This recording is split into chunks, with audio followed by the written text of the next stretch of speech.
الحمد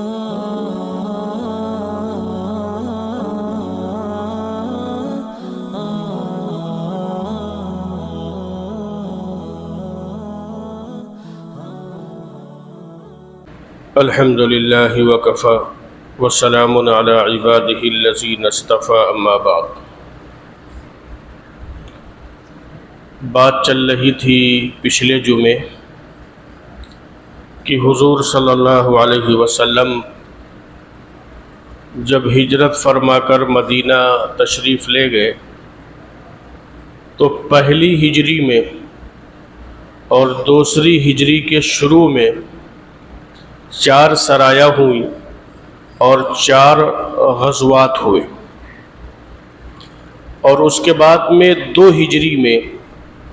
وہ عظیم الشان معرکہ ہوا جس کو تاریخ اسلامی میں غزوہ بدر کے نام سے جانا جاتا ہے۔ حضور صلی اللہ علیہ وسلم نے جو ہجرت فرمائی تھی وہ ربیع الاول کے مہینے میں ہجرت فرمائی تھی، اور آپ سب کو اس کا پس منظر معلوم ہے کہ کیا حالات تھے ہجرت کے وقت، اور کس حالات میں حضور صلی اللہ علیہ وسلم کی ہجرت ہوئی تھی۔ اور اس کے بعد میں ربیع الاول سے ربیع الاول 1 سال ہو گیا، اور پھر ربیع الثانی، جمادی الاول، جمادی الاخر، رجب اور شعبان، تو گویا 5 مہینے یہ ہو گئے، تو کل 17 مہینے ہوئے حضور کو ہجرت فرمائے ہوئے، 17 مہینے ہوئے۔ اور 17 مہینے کے بعد میں رمضان المبارک میں واقعہ غزوہ بدر پیش آیا تھا۔ غزوہ بدر کے واقعے کو قرآن نے الفرقان کے نام سے کہا ہے، یعنی یہ دن ایسا ہے کہ اس دن کفر اور اسلام کے درمیان گویا ایک حد فاصل ہو گئی اور ایک فرق ہو گیا، تو غزوہ بدر کو قرآن نے الفرقان کے نام سے یاد کیا ہے۔ تو 17 مہینے کے بعد میں حضور صلی اللہ علیہ وسلم نے یہ گویا عظیم الشان جنگ ہوئی، لیکن اس کا مقصد کیا تھا؟ غزوہ بدر جو ہوئی تو کیا حضور جنگ کے ارادے سے نکلے تھے؟ بدر میں جنگ کے لیے تشریف لے گئے تھے؟ تو ایسا نہیں تھا، بلکہ ہمیں سیرت سے یہ ملتا ہے کہ مکہ کے لوگ جو ملک شام جایا کرتے تھے تو ان کے جو آنے کا راستہ ہوتا تھا، آنے جانے کا، وہ مدینے سے قریب ہو کے ہوتا تھا، یعنی مدینے سے قریب ہو کر وہ گزرتے تھے۔ ابو سفیان جو اس وقت تک مسلمان نہیں ہوئے تھے، بعد میں مسلمان بھی ہوئے، صاحب ایمان ہوئے، یہ اپنا ایک قافلہ لے کر، تجارتی قافلہ لے کر ملک شام گئے تھے۔ اب جب ملک شام سے واپس ہو رہے تھے تو مدینہ پہنچنے سے پہلے جناب رسول اللہ صلی اللہ علیہ وسلم کو اطلاع ملی کہ ابو سفیان کا قافلہ جو تجارت کی غرض سے ملک شام گیا تھا وہ قافلہ واپس آ رہا ہے۔ تو حضور صلی اللہ علیہ وسلم نے صحابہ سے کہا کہ چلو ہمیں اس قافلے پر حملہ کرنا ہے۔ اب یہاں پر پھر میں پچھلے جمعے کی بات دہراؤں کہ جو صلاح لوگ ہوتے ہیں تو وہ یہ کہتے ہیں، جن کو ہم اپنی زبان میں کہیں جو ڈرپوک لوگ ہوتے ہیں، وہ کہتے ہیں کہ اصل میں اسلام میں جہاد اقدامی تھا، دفاعی جہاد نہیں تھا۔ تو یہ کیا تھا جو یہ ہوا بدر کے اندر؟ تو حضور علیہ السلام نے صحابہ سے کہا کہ چلو ابو سفیان کے لشکر پر حملہ کرنا ہے۔ اب وہ تجارتی قافلہ تھا، اور تجارتی قافلہ عام طور پر لڑنے کی پوزیشن میں نہیں ہوتا ہے، اور حضور صلی اللہ علیہ وسلم بھی لڑنے کے ارادے سے نہیں گئے تھے۔ تو اس لیے اگر آپ دیکھیں تو حضور کے ساتھ جو تعداد بتلائی جاتی ہے غزوہ بدر کی، وہ عام طور سے 313 بتلائی جاتی ہے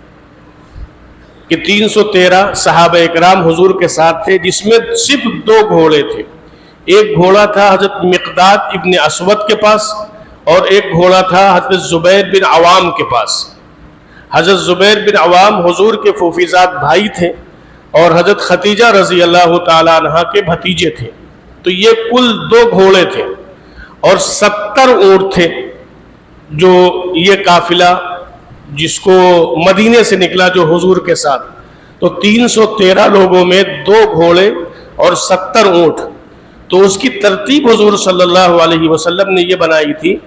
کہ بعض لوگوں کو 3 لوگوں کو 1 اونٹ دیا تھا، کچھ لوگ ایسے تھے جن کو 2 لوگوں کو 1 اونٹ دیا تھا. تو ایسے موقع پر حضور صلی اللہ علیہ وسلم بھی اپنے آپ کو عام لوگوں میں شامل کرتے تھے. اگر حضور چاہتے تو خود اپنی اونٹنی لے لیتے، یا اگر حضور کی منشا ہوتی تو حضرت مقداد ابن اسود یا حضرت زبیر بن عوام یہ اپنا گھوڑا حضور کو دے سکتے تھے، لیکن حضور نے منع فرما دیا. ان حضرات کا گھوڑا حضور نے قبول نہیں فرمایا. حضور نے اپنے ساتھ جن 2 لوگوں کو رکھا تو اس میں ایک تھے حضرت علی شیر خدا رضی اللہ تعالیٰ عنہ، اور دوسرے حضرت ابو لبابہ رضی اللہ تعالیٰ عنہ، اور خود حضور. تو یہ 3 لوگوں کے پاس ایک سواری تھی. تو بعض سیرت نگاروں نے لکھا ہے کہ حضرت علی اس وقت بچے تھے، ان کی شادی بھی نہیں ہوئی تھی، اور حضرت ابو لبابہ، تو ان لوگوں نے حضور سے کہا کہ ایسا کریے کہ آپ اونٹنی پر سوار ہوئیے، سواری پر ہم پیدل چلیں گے. تو حضور صلی اللہ علیہ وسلم نے فرمایا کہ جہاد کا جو اجر ہے ہم اس اجر سے بے نیاز نہیں ہیں، ہم کو بھی اللہ کی طرف سے اجر چاہیے، اس لیے ہم مستقل سوار نہیں ہوں گے، بلکہ جو ترتیب ہوگی اسی ترتیب پر چلیں گے. دوسری بات حضور نے فرمائی، چونکہ اس وقت حضور کی عمر تقریباً 55 برس ہو رہی تھی، تو حضور نے فرمایا میری عمر کی وجہ سے تم مجھے کمزور سمجھتے ہو کہ میں چل نہیں پاؤں گا. تو حضور نے فرمایا میرے اندر قوت ہے اور طاقت ہے، اور میں جیسے تم چل سکتے ہو تم سے بہتر میں چل سکتا ہوں. تو اس لیے بہرحال حضور صلی اللہ علیہ وسلم نے جو ہے وہ اس سواری کو قبول نہیں فرمایا. اب جب آپ مدینہ منورہ سے نکلے تو مدینہ منورہ سے نکلنے کے بعد میں 1 میل کے فاصلے پر ایک چشمہ تھا. تو اس چشمے پر آپ نے پڑاؤ کیا، وہاں گویا آپ نے قیام کیا، اور قیام کرنے کے بعد میں لشکر کا معائنہ فرمایا. تو اس میں جو 15 سال کی عمر سے کم لوگ تھے، 15 سال سے کم جو صحابہ تھے، ان کو حضور نے وہاں سے واپس کر دیا کہ یہ ہمارے ساتھ نہیں جائیں گے. اور پھر حضور صلی اللہ علیہ وسلم نے اس کو جو ہے وہ اس لشکر کو 3 حصوں میں تقسیم کیا. ایک کا نام میمنہ، ایک کا نام میسرہ، اور ایک کا نام قلب. تو اس پورے لشکر کو 313 کو 3 حصوں میں تقسیم کیا. میمنہ ایک کا جھنڈا حضرت علی رضی اللہ تعالیٰ عنہ کو دیا، اور ایک کا جھنڈا حضرت مصعب بن عمیر رضی اللہ تعالیٰ عنہ کو دیا، اور ایک کا جھنڈا ایک انصاری صحابی کو دیا. یہ 3 جھنڈے حضور صلی اللہ علیہ وسلم نے اس چشمے پر تقسیم فرمائے. اب آگے کی آپ سنیں. اب حضور تو نکل گئے، اور حضور کو معلوم تھا کہ ابو سفیان کا قافلہ آ رہا ہے. ابو سفیان بھی بڑے جنگجو تھے، بڑے بہادر اور جنگوں کے بڑے ماہر تھے. ان کو اس بات کا اندیشہ تھا کہ کہیں مدینہ والے ہمارے اس تجارتی قافلے پر حملہ نہ کر دیں. تو اس لیے ابو سفیان بھی اپنے لشکر کے آگے کچھ لوگوں کو چلا رہے تھے. ان کو بھیج دیا تھا کہ تم جاؤ اور مدینے کے لوگوں کے حالات کی خبر لو، کہیں ایسا تو نہیں ہے کہ مدینے والے ہم پر حملہ کرنا چاہ رہے ہو. تو چونکہ وہ پہلے سے روانہ کر چکے تھے، تو ان کے جو جاسوس تھے انہوں نے خبر دی تھی کہ جو ہے وہ مدینے کے لوگ حملہ کرنے کی تیاری پر ہیں. تو ابو سفیان نے بنی غفار کا ایک شخص تھا، اس شخص کو مکہ بھیجا کہ تم جا کر مکہ کے لوگوں کو اطلاع کرو کہ آ کر ان مدینے والے یعنی اہل ایمان سے مقابلہ کریں، کیونکہ ہمارے پاس تو اتنی طاقت نہیں ہے کہ ہم مقابلہ کر سکیں. تو اس لیے مکہ اطلاع بھیجی کہ مکہ جاؤ اور وہاں کے لوگوں اور وہاں کے سردار سے کہو کہ وہ آ کر ان کا مقابلہ کریں. چنانچہ بنی غفار کا وہ شخص جب مکے میں پہنچا تو اس سے پہلے ایک واقعہ ہوا. مکے میں واقعہ یہ ہوا کہ حضور کی ایک پھوپھی ہے حضرت عاتکہ. بعض لوگوں نے ان کے بارے میں لکھا ہے مسلمان ہوئی، بعض لوگوں نے لکھا مسلمان نہیں ہوئی. تو بہرحال عاتکہ صاحبہ مسلمان ہوئی یا نہیں ہوئی یہ سیرت نگاروں کا اس میں اختلاف ہے، لیکن حضور کی پھوپھی تھی. انہوں نے ایک خواب دیکھا، اور خواب یہ دیکھا کہ ایک شخص مکہ میں داخل ہو رہا ہے، اور داخل ہونے کے بعد میں وہ آواز لگا رہا ہے کہ اے نبی کے غداروں۔ حضرت عاتکہ خواب دیکھ رہی کہ ایک شخص مکہ میں داخل ہوا اور وہ آواز لگا رہا ہے کہ اے نبی کے غداروں، 3 دن کے اندر اپنے گھر سے نکلو، اپنے قتل گاہ کی طرف جاؤ۔ یہ آواز لگائی، حضرت عاتکہ نے یہ آواز سنی۔ چنانچہ وہ کہتے ہیں وہ خواب میں دیکھا کہ وہ شخص حرم بھی گیا، اور حرم جانے کے بعد میں وہاں بھی آواز لگائی کہ اے مکہ کے محمد صلی اللہ علیہ وسلم کے غداروں، مکہ سے نکلو اور اپنی قتل گاہ کی طرف کوچ کرو۔ پھر وہ کہتی ہے کہ ہم نے اس شخص کو دیکھا کہ آج جہاں پر مکہ کے پیچھے، حرم کے پیچھے سائڈ میں جہاں شاہی محلات بنے ہوئے ہیں، پہلے یہ پہاڑی تھی، اس کو پہاڑی کو عبد قبیس کہا جاتا تھا، تو وہ شخص وہاں چڑھا، اور وہاں چڑھنے کے بعد میں وہاں سے بھی یہی آواز لگائی، اور پھر اس کے بعد میں اوپر سے ایک چٹان اس نے پھینکی۔ اب جب وہ چٹان پھینکی تو اس چٹان جب نیچے آئی تو اس کے ٹکڑے ہوئے، تو وہ ٹکڑے مکہ کے ہر شخص کے گھر میں تقریباً پہنچے۔ یہ خواب دیکھا عاتکہ صاحبہ نے، تو انہوں نے اس خواب کا تذکرہ اپنے بھائی حضرت عباس رضی اللہ تعالیٰ عنہ سے کیا۔ حضرت عباس اس وقت تک مسلمان نہیں ہوئے تھے، اور بدر میں آئے بھی تھے کافروں کی طرف سے، اور گرفتار بھی ہوئے تھے۔ تو اپنے بھائی حضرت عباس سے اس کا تذکرہ کیا، اور ان سے کہا کہ تم اس کو کسی سے بتانا نہیں۔ لیکن حضرت عباس رضی اللہ تعالیٰ عنہ نے جو ہے وہ بتلا دیا کچھ لوگوں سے، ولید سے بتا دیا، عتبہ سے بتا دیا، اور اس کے بعد میں یہ خبر پہنچتے پہنچتے ابو جہل تک پہنچ گئی۔ اب جب ابو جہل تک خبر پہنچی تو اتفاق سے حضرت عباس مسجد حرام میں گئے ہوئے، ابو جہل کی نظر پڑ گئی حضرت عباس پر، تو ابو جہل نے کہا کیا بات ہے تمہارے ہی گھر میں، یعنی ہاشم خاندان کو مخاطب کیا کہ تمہارے گھر میں یہ سب کچھ ہوتا رہتا ہے، کوئی نبوت کا دعویٰ کر رہا ہے، کوئی خواب دیکھ رہا ہے۔ گویا ابو جہل نے طنز کیا اس خواب کے بارے میں، ابو جہل نے حضرت عباس کو طنز کیا، اور ابو جہل کی بات ابھی مکمل ہوئی تھی کہ بنی غفار کا وہ شخص جس کو ابو سفیان نے مکہ بھیجا تھا وہ مکہ میں داخل ہو گیا، اور جب کسی کو اپنی طرف متوجہ کرنا ہوتا تھا اس زمانے میں تو وہ اپنا گریبان پھاڑتا تھا، اور جس سواری پر وہ سوار ہوتا تھا اس سواری کی ناک کو چاک کر دیتا تھا، وہ اپنی تلوار سے اس سواری کی ناک کو چاک کر دیتا تھا، پھاڑ دیتا تھا، اس سے خون جاری ہوتا تھا، جس سے لوگ یہ سمجھتے تھے کہ یہ کوئی بہت اہم بات کہنے جا رہا ہے، اس کی بات کی طرف متوجہ ہو۔ ابھی وہ خواب کی بات مکمل ہوئی، بنی غفار کا یہ شخص پہنچا، اس کی سواری خون آلود، گریبان پھٹا ہوا، پھر ابو جہل جو ہے وہ متوجہ ہوا، تو اس نے کہا کہ ابو سفیان نے ہم کو بھیجا ہے فوراً یہاں کے لوگ کوچ کرے، اور ابو سفیان نے یہ کہا ہے کہ مکہ کا کوئی سردار باقی نہ رہے جو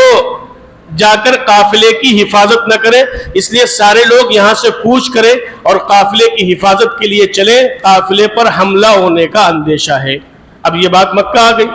حضور گئے کس لیے تھے؟ اس قافلے پر حملہ کرنے کے لیے گئے تھے۔ اب جب یہاں اطلاع ملی تو یہاں اطلاع ملنے کے بعد میں اب ابو سفیان اور مکہ کے جو تمام لوگ تھے، تو سیرت نگاروں نے لکھا ہے کہ مکہ کے تقریباً جتنے صاحب ثروت لوگ تھے ان سب کا مال اس میں لگا تھا، اس قافلے میں، کسی کا سونا، کسی کا پیسہ، اور بڑی تعداد میں پیسہ لگا تھا۔ اس لیے یہ لوگ نہیں چاہتے تھے کہ اس قافلے کو لوٹا جائے یا اس قافلے کو نقصان پہنچے، کہ چونکہ پوری معیشت اسی پر کھڑی تھی ان کی، مکہ والوں کی۔ اب وہ قافلہ چونکہ ملک شام گیا تھا، مال بکا تھا تو منافع بھی ہوا تھا، تو وہ قافلہ منافع لے کر واپس ہو رہا تھا، تو اس لیے یہ ہر حال میں اس قافلے کی حفاظت چاہتے تھے۔ تو اس لیے مکہ کے لوگوں نے کہا کہ اب ہمیں یہاں سے نکلنا چاہیے، اور اگر اس قافلے پر کوئی حملہ کرے گا تو ہم اس سے مقابلہ کریں گے۔ چنانچہ 1300 جنگجو جو مکہ کے جنگجو تھے، یعنی جنگ کے بڑے ماہر لوگ تھے، ان جنگجو کو 1300 لوگوں کو اکٹھا کیا ابو جہل نے، اور 1300 لوگوں کو اکٹھا کرنے بعد میں اس قافلے کو لے کر روانہ ہونا تھا۔ اس لشکر میں یعنی کفار کی طرف سے جو تھا، اس میں ابو لہب نہیں گیا تھا۔ ابو لہب وہ شخص ہے جس نے حضور صلی اللہ علیہ وسلم کو بہت تکلیف پہنچائی۔ وہ گیا اس لیے نہیں تھا کہ ابو جہل کا ایک بھائی تھا، اس کے اوپر ابو لہب کے کچھ پیسے باقی تھے، تو ابو لہب نے اس سے کہا کہ تم ہمارے پیسے دے نہیں سکتے ہو، اس لیے تم ہماری طرف سے چلے جاؤ، چونکہ ہر قافلے کا یا ہر سردار کے گھر سے ایک آدمی ذرا ضروری ہے، اس لیے تم ہمارے ساتھ جو ہے ہماری طرف سے تم چلے جاؤ۔ تو چنانچہ ابو لہب، یہ بدر کی جو لڑائی ہوئی ہے، اس بدر کی لڑائی میں ابو لہب نہیں گیا تھا، باقی تمام لوگ اس میں شامل ہوئے تھے اور تمام لوگ اس میں گئے تھے۔ اب اس میں امیہ بن خلف اور ابی بن خلف، یہ وہ لوگ تھے جنہوں نے حضور صلی اللہ علیہ وسلم کو بھی بہت تکلیف پہنچائی تھی۔ امیہ بن خلف جو حضرت بلال کا گویا آقا تھا رضی اللہ تعالیٰ عنہ، حضرت بلال کو بھی اس نے بہت تکلیف پہنچائی تھی، اور یہ دونوں بھائی کوئی موقع ایسا نہیں چھوڑتے تھے کہ جس سے حضور علیہ السلام کو تکلیف نہ پہنچائے، امیہ بن خلف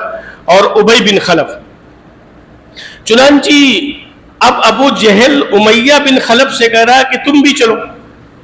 تو امیہ بن خلف جانے کو تیار نہیں ہو رہا ہے، یعنی اس لشکر کے ساتھ جو کفار کی طرف سے جانے والا ہے مدینہ، تو امیہ بن خلف جانے کو تیار نہیں ہو رہا ہے، اور اس کی وجہ مفسرین نے لکھی ہے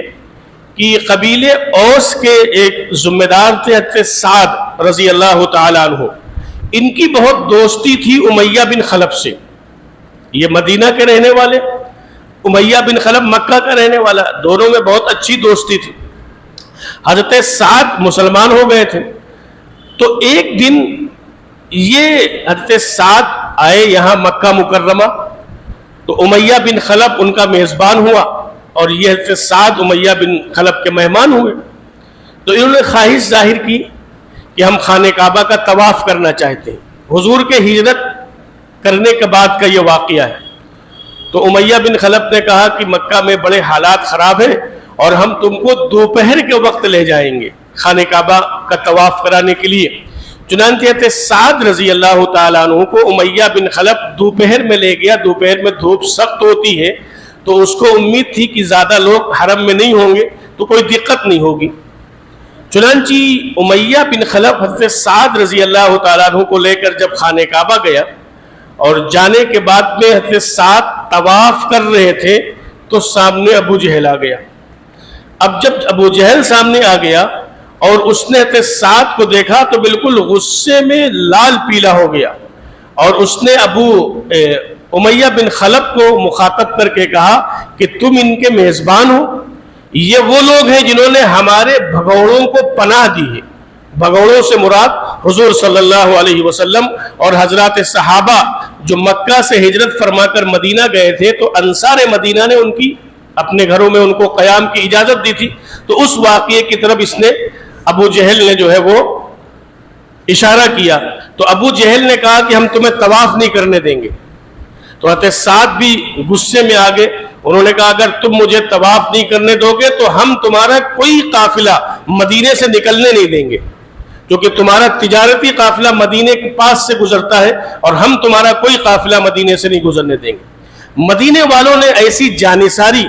پیش کی تھی کہ آپ دیکھیں مدینے کا اصل نام کیا ہے۔ مدینے کا اصل نام ہے مدینۃ الرسول صلی اللہ علیہ وسلم۔ عربی میں ہر شہر کو مدینہ کہتے ہیں، لیکن حضور صلی اللہ علیہ وسلم کی وجہ سے اس شہر کا نام پڑ گیا مدینۃ الرسول صلی اللہ علیہ وسلم۔ حضور نے جو عزت دی تھی مدینے والوں کو، وہ کیوں دی تھی؟ اس لیے کہ مدینے والے اپنا جان اپنا مال حضور پر نچھاور کرنے کو تیار تھے۔ اسی بدر میں حضور صلی اللہ علیہ وسلم نے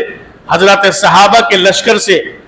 کچھ بات فرمائی، تلقین فرمائی، ترغیب دی کہ مقابلہ ہو سکتا ہے۔ تو مہاجرین میں سے لوگ کھڑے ہو رہے تھے، حضور کی منشا تھی کہ انصار میں سے کچھ لوگ کھڑے ہوں، تو سعد ابن زرارہ اور دیگر حضرات کھڑے ہوئے اور اس کے بعد میں کہا کہ حضور آپ چلنے کی بات کرتے ہیں، ہم یہودی نہیں ہیں، ہم یہودیوں کی طرح نہیں ہیں، اگر آپ ہمیں حکم دیں گے کہ سمندر میں چھلانگ لگا دیں تو ہم آپ کے حکم پر سمندر میں چھلانگ لگا دیں گے، اگر آپ ہمیں حکم دیں گے کہ آگ میں کود جاؤ تو ہم آگ میں کود جائیں گے، اگر ہم اپنی جان سے بھی آپ کی حفاظت کریں گے، اپنے مال سے بھی آپ کی حفاظت کریں گے، ہر طرح سے آپ کی حفاظت کریں گے۔ اس وجہ سے حضور صلی اللہ علیہ وسلم نے ہمیشہ کے لیے اہل مدینہ کو یہ عزت بخشی تھی کہ ہمیشہ کے لیے حضور صلی اللہ علیہ وسلم نے اپنا قیام مدینے میں طے فرمایا، اور آج بھی جناب رسول اللہ صلی اللہ علیہ وسلم مدینے والوں کی محبت کی وجہ سے آج بھی مدینے میں حضور آرام فرما رہے ہیں۔ تو یہ جو آپ نے مدینے کو شرف بخشا ہے، یہ مدینے والوں کی قربانیوں کی وجہ سے بخشا ہے، اور مدینے والوں کے ایثار کی وجہ سے یہ شرف جناب رسول اللہ صلی اللہ علیہ وسلم نے اہل مدینہ کو بخشا ہے۔ تو مدینے والوں کی یہ جذبات تھے حضور کے ساتھ، اور یہ تعلق تھا کہ جو آپ کہیں گے ہم آپ سے نہیں پوچھیں گے کہ آپ کیوں کہہ رہے ہیں۔ اب وہ حضرت سعد کہ ابو جہل سے یہ گفتگو ہو رہی، اور اسی گفتگو کے درمیان حضرت سعد نے فرمایا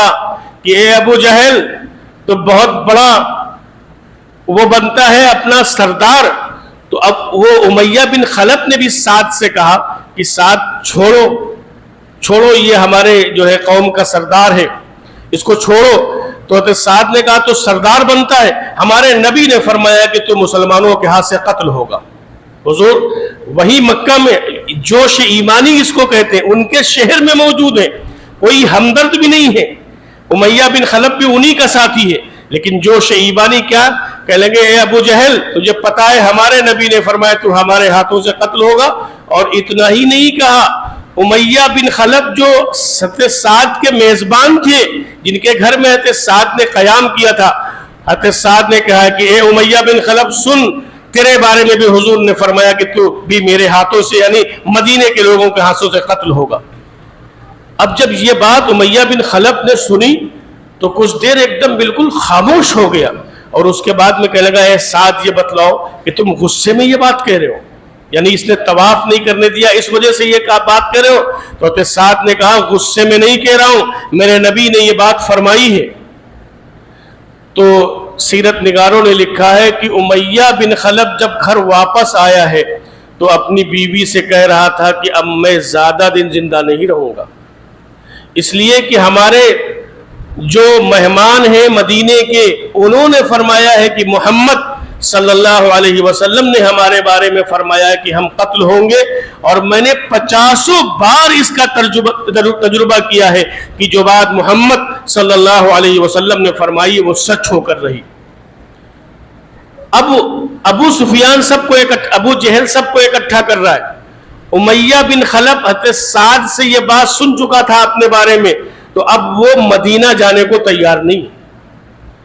تو ابو جہل کہہ رہا ہے کہ اگر تم نہیں جاؤ گے تو جن کو ہم نے تیار کیا وہ کیسے جائیں گے، تم تو سردار ہو۔ تو پھر ابو جہل نے کہا کہ ایسا ہے کہ ہم نے اپنے لیے ایک اسپیشل گھوڑا تیار کیا ہوا ہے، اور تم جب دیکھنا کہ شکست ہو رہی ہے تو تم وہاں سے فوراً ہمارا گھوڑا لے کے واپس بھاگانا، تم وہاں نہ رکنا۔ تو اس پر امیہ بن خلف تیار ہوا اور پھر اپنے گھر گیا اور اپنی اہلیہ سے کہا کہ ہمارا سامان تیار کرو، ہمیں اس قافلے کے ساتھ جانا ہے۔ تو اس کی بیوی نے کہا تمہارے مدینے کے بھائی نے یہ بات کہی تھی؟ تو اس نے کہا کہ نہیں، ابو جہل نے ہم کو اپنا گھوڑا دے دیا ہے۔ اور اس کے بعد میں جانتے ہیں کہ جب یہ لشکر وہاں پہنچا ہے، حضور صلی اللہ علیہ وسلم کا لشکر بدر کے میدان میں پہنچا ہے، تو 17 رمضان جمعہ کے دن بدر کا واقعہ پیش آیا ہے۔ 17 رمضان 2 ہجری اور جمعہ کے دن بدر کا واقعہ پیش آیا ہے۔ رات میں حضور صلی اللہ علیہ وسلم نے حضرات صحابہ سے فرمایا تھا ابو جہل یہاں مرا پڑا ہوگا، امیہ بن خلف یہاں قتل کیا جائے گا، ولید یہاں مرا پڑا ہوگا، عتبہ یہاں مارا جائے گا، شیبہ یہاں مارا جائے گا۔ یہ بات حضور صلی اللہ علیہ وسلم نے رات میں فرمائی ہے، اور اس کے بعد میں صبح میدان جنگ میں یہ قافلہ جو مکہ سے چلا تھا یہ بھی وہاں پہنچ گیا۔ اب آپ کے ذہن میں ہو کہ حضور صلی اللہ علیہ وسلم جنگ کے ارادے سے نہیں گئے تھے بلکہ اس قافلے پر حملہ کرنے کے لیے گئے تھے، تو اس لیے جنگ کا سامان بھی حضور کے ساتھ نہیں تھا، 2 گھوڑے تھے، 70 اونٹ تھیں، کچھ تلواروں کے بارے میں آتا ہے کہ کچھ تلواریں تھیں حضور علیہ السلام کے ساتھ، اور اس کے بعد میں پھر یہ قافلہ جب بدر کے میدان میں پہنچا ہے تو وہ صحابی فرماتے ہیں کہ جب میدان بدر گرم ہوا اور اس کے بعد میں جب معرکہ مکمل ہوا تو رات میں جو حضور صلی اللہ علیہ وسلم نے پیشین گوئی فرمائی تھی، جب میدان چھٹا اور جنگ ختم ہوئی تو میں نے دیکھا جہاں جہاں جناب رسول اللہ صلی اللہ علیہ وسلم نے جس کے بارے میں جو فرما دیا تھا وہ شخص وہی مرا ہوا پڑا تھا، نہ 1 انچ آگے تھا اور نہ 1 انچ پیچھے تھا۔ تو اس سے کیا سبق ملا؟ امیہ بن خلف جو حضور کا سخت دشمن ہے، سخت ترین دشمن ہے، لیکن حضور صلی اللہ علیہ وسلم کی بات پر اس کو یقین ہے اور وہ مکہ جانے کو تیار نہیں ہے کہ اگر محمد صلی اللہ علیہ وسلم نے کہا ہے تو میں ضرور مارا جاؤں گا۔ لیکن کیا اتنا ہی ایمان ہمارا اور آپ کا حضور کی بات پر ہے؟ یہ ہے اصل میں غور کرنے کی بات، کیا اتنا ہی ایمان اور اتنا ہی یقین ہمیں حضور کی بات پر ہے؟ اور اگر نہیں ہے تو پھر غور کریں ہم مسلمان ہیں کہ نہیں۔ ایک کافر، سخت کافر، جان کا دشمن، اس کو تو حضور کی بات پر یقین ہے اور حضور کے فرمان پر یقین ہے کہ جو بات محمد صلی اللہ علیہ وسلم کہہ رہے ہیں وہ ضرور ہو کر رہے گی۔ اور کیا ہمیں بھی حضور کی بات پر یقین ہے؟ یہ ہمیں بھی غور کرنا ہے اور یہ آپ کو بھی غور کرنا ہے۔ اگر حضور کی بات پر یقین ہوگا تو حضور علیہ السلام نے بہت سی باتیں فرمائی کہ دیکھو جھوٹ نہ بولنا، گالی گلوچ نہ اختیار کرنا، رشتے اور ناتوں کو نہ جوڑنا۔ اگر حضور کی وعیدوں پر اور حضور کی بشارتوں پر یقین ہوگا تو ہم حضور کی بات کو مانیں گے، اور اگر حضور کی وعیدوں اور بشارتوں پر یقین نہ ہوگا تو جیسی زندگی ہم گزار رہے ہیں ایسے گزارتے رہیں گے۔ تو بہرحال وقت مکمل ہوا، یہیں تک بات ہوئی کہ اب بدر کے میدان میں پھر آگے کیا ہوگا، لیکن یہ بات آپ کے ذہن میں رہے کہ باقاعدہ جنگ کے لیے حضور علیہ السلام تشریف نہیں لے گئے تھے، بلکہ حضور جو تشریف لے گئے تھے تو اس قافلے پر حملہ کرنے کے لیے گئے تھے، اور یہ دفاعی پوزیشن نہیں تھی بلکہ یہ اقدامی پوزیشن تھی۔ اور میں نے پچھلے جمعے بھی آپ سے عرض کیا تھا، گزشتہ جمعے، کہ جب حضور 13 سالہ مکی زندگی اور یہ مدینے کے 1 سال،